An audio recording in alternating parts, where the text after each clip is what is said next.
ఆంధ్రప్రదేశ్ను మాదక ద్రవ్యాల రహిత రాష్ట్రంగా తీర్చిదిద్దాలనే లక్ష్యంతో తిరుపతి జిల్లా పోలీస్ శాఖ బృహత్తర అవగాహన కార్యక్రమం నిర్వహించింది. దండి మార్చ్ 2.0 డ్రగ్స్ ఫ్రీ ఆంధ్రప్రదేశ్ నినాదంతో జిల్లా వ్యాప్తంగా సుమారు 1,10,000 మంది విద్యార్థులతో భారీ జూమ్ కాన్ఫరెన్స్ నిర్వహించారు. సూళ్లూరుపేట సర్కిల్ పరిధిలోని 31 పాఠశాలలు, కళాశాలల నుంచి సుమారు 7,000 మంది విద్యార్థులు పాల్గొన్నారు.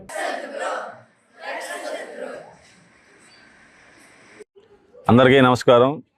ఈరోజు దండి మార్చి 2.0 డ్రగ్ ఫ్రీ ఆంధ్రప్రదేశ్ కార్యక్రమంలో భాగంగా తిరుపతి ఎస్పీ ఎల్ సుబ్బరాయుడు గారి ఆదేశాల మేరకు జిల్లా వ్యాప్తంగా సుమారు తిరుపతి జిల్లాలో 1,10,000 మంది విద్యార్థులతో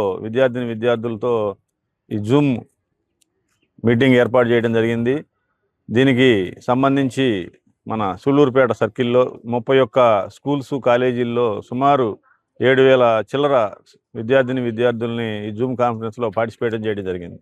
దీని యొక్క ముఖ్య ఉద్దేశం ఏంటంటే డ్రగ్స్, గంజాయి కానీ, మాదక ద్రవ్యాలు కానీ ఇవన్నీ వాడటం వల్ల జరిగే నష్టాలని కన్సర్న్డ్ ఏగల్ ఐజీ గారు ఆకే రవికృష్ణ సారు, అదేవిధంగా జిల్లా SP Shri Subbarayudu sir, collector Shri Venkateswara sir, వీళ్ళందరూ కూడా ఎన్ని పిల్లలకి సౌకర్యంగా ఉదాహరణలతో కూడా చెప్పడం జరిగింది. ఇది ఒక మంచి కార్యక్రమం.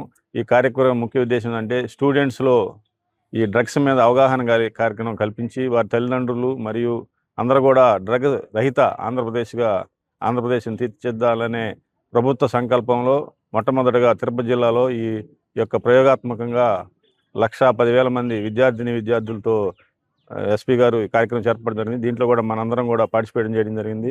ఇది ఎంతో చక్కగా ప్రజలకి, అదేవిధంగా విద్యార్థులకి ఉపయోగపడే కార్యక్రమం. ఇంత మంచి కార్యక్రమంలో పాల్గొన్నందుకు, భాగస్వామ్యమైనందుకు మేము కూడా అందరికీ ధన్యవాదాలు తెలియజేస్తూ, స్కూల్ యాజమాన్యాలందరికీ కూడా ధన్యవాదాలు తెలియజేస్తున్నాం. Thank you.